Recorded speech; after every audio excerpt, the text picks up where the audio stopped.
Gurguddoche, assalamu alaikum warahmatullahi wabarakatuh. Hordoftoota fi kabajamtoota keenyaa koottaa arisii hojii hojjannaa isiniin jedha. Akkam jirtu nagaa jirtu fayyaa keessanii.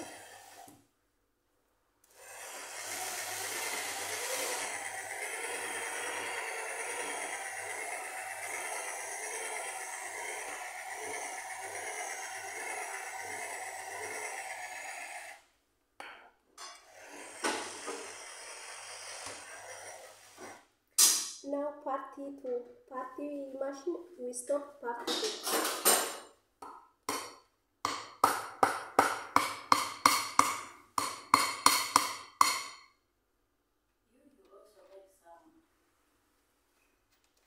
Egaa akkana isiniin jedha, amma kun dhumatee jira.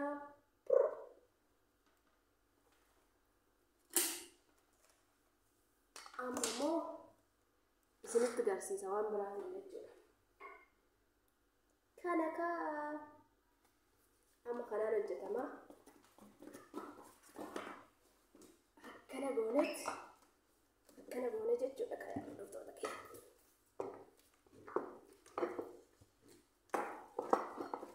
Koottaa nyaattani.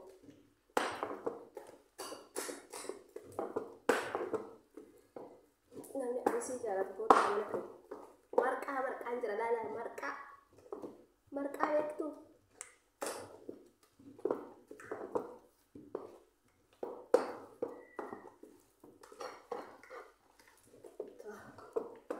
So much hot. Go.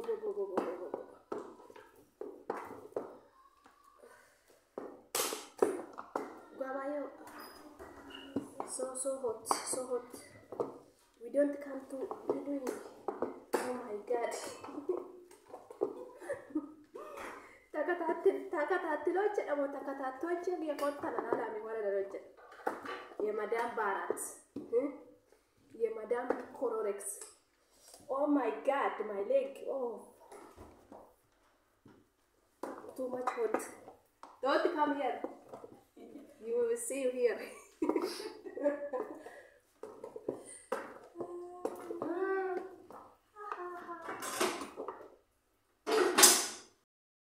Assalamu alaikum warahmatullahi wabarakatuh. Uddi ምርጦቼ የመዳም ባራት የመዳም ቅመም የመዳም ዘይትና የመዳም ሰቡን ፌሪ የመዳም አሪስ ዛሬ ያው አሪስ እየሰራ ነው። እንደዚህ እየሰራ ነው።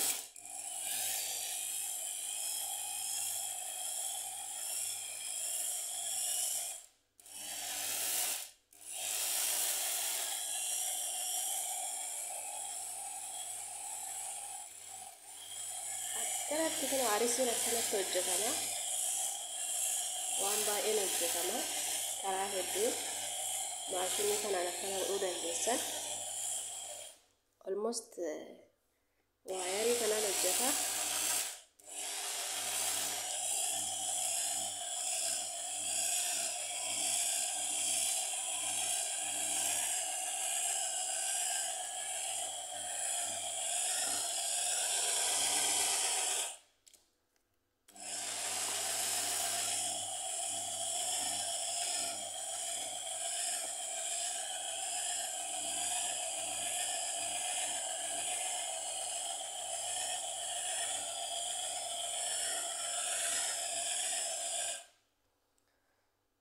Baay'ee nama dadhabsiisa.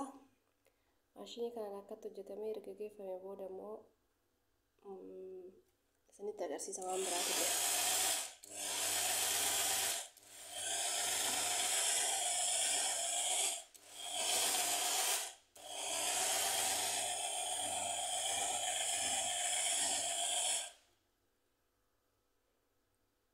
Namoonni maashinii kanaan hojjetan of eeggannoo guddaa godhaa. Maashiniin kun akkatti olaaltan easy fakkaata malee kanaan dura maashiniin akkanaa tokko osoo godhuun asiin ho'isaa waan baay'eef aarri isaa jechuun humna isaatii ol ta'e innaa humna isaatii ol itti cammartan hin boba'a jechuu. Kanaan dura natti boba'e maashiniin kun. Amma kun isa lammataati jechuudha. Yaa kun ka maashiniin kanaan hojjetamu osoo hin taane kun kan kanaati miti jechuudha. Kan arisiin hojjetamu miti. Kan arisiin hojjetamu kan biraati jechuudha. Inta balaashee inni waan ta'eef kanaan dura osoo itti arisii ittiin hojjedhu natti dhuka'ee rabbi takkana oolche jechuudha. Amma kun immoo barri fagisee gaxxamu iskruuppii itti godhanii ittiin gaxxaman isaan hojjedha jechuudha. Maaliifi waa arisiin kun jechuudha gisee hunda harkaan ittiin hojjechu harkaan mammasaadhaan gisee waliin dhaan gateetti nama miidha waan ta'eef inni akkasii jedha.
Harka dhukkubseera wannaa ta'a.